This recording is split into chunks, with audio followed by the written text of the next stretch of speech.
إياك نعبد وإياك نستعين اهدنا الصراط المستقيم صراط الذين أنعمت عليهم غير المغضوب عليهم ولا الضالين.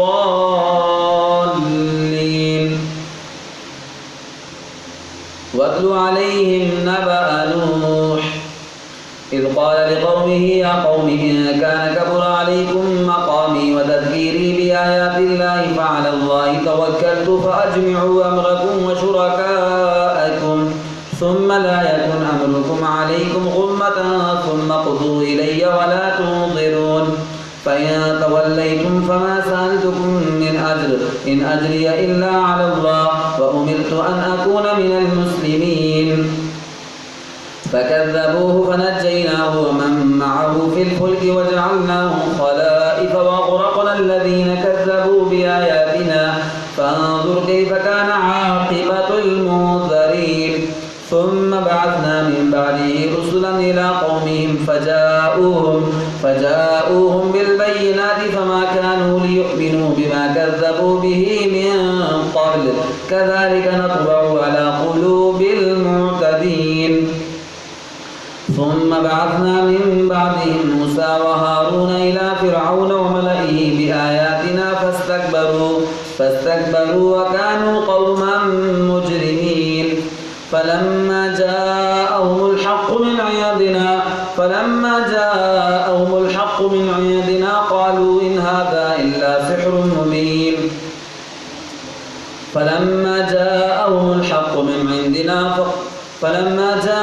الحق من عندنا قالوا إن هذا إلا سحر مبين. قال موسى تقولون للحق لما جاءكم أسحر هذا ولا يفلح الساحرون. قالوا وجئتنا لتلفتنا عما وجدنا عليه آباءنا وتكون لكما الكبرياء في الأرض فما نحن لكما بمؤمنين. وقال فرعون ائتوني بكل ساحر عليم. فلما جاء السحرة قال لهم موسى ألقوا ما أنتم ملقون. فلما ألقوا قال موسى ما جئتم به السحر إن الله سيبطله إن الله لا يصلح عمل المفسدين. ويحق الله الحق بكلماته ولو كره المجرمون. الله أكبر.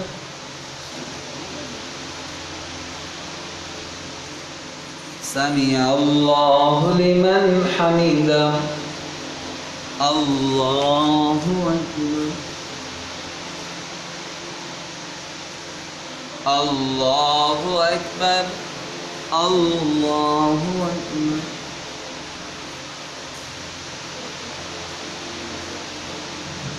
الله أكبر.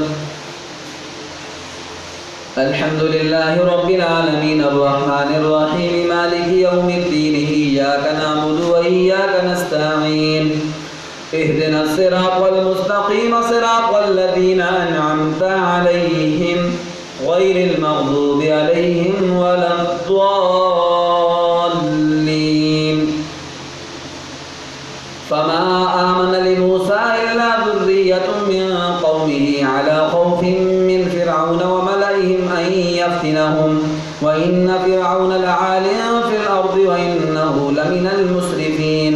وقال موسى يا قوم إن كنتم آمنتم بالله فعليه توكلوا إن كنتم مسلمين. فقالوا على الله توكلنا ربنا لا تجعلنا فتنة للقوم الظالمين ونجنا برحمتك من القوم الكافرين. وأوحينا إلى موسى وأخيه أن تبوأ لقومكما بمصر بيوتا واجعلوا بيوتكم قبلة وأقيموا الصلاة وبشر المؤمنين. وقال موسى ربنا إنك آتيت فرعون وملأه زينة وأموالا في الحياة الدنيا ربنا ليضلوا عن سبيلك ربنا اطمس على أموالهم واشدد على قلوبهم فلا يؤمنوا حتى يروا العذاب الأليم. قال قد أجيبت دعوتكما فاستقيما ولا تتبعان سبيل الذين لا يعلمون. وجاوزنا ببني إسرائيل البحر فأتبعهم فرعون وجنوده بغيا وعدوا حتى إذا أدركه الغرق قال آمنت أنه لا إله إلا الذي آمنت به بنو إسرائيل وأنا من المسلمين. الآن وقد عصيت قبل وكنت من المفسدين فاليوم ننجيك ببدنك لتكون لمن خلفك آية وإن كثيرا من الناس عن آياتنا لغافلون. الله أكبر. سمع الله لمن حمده.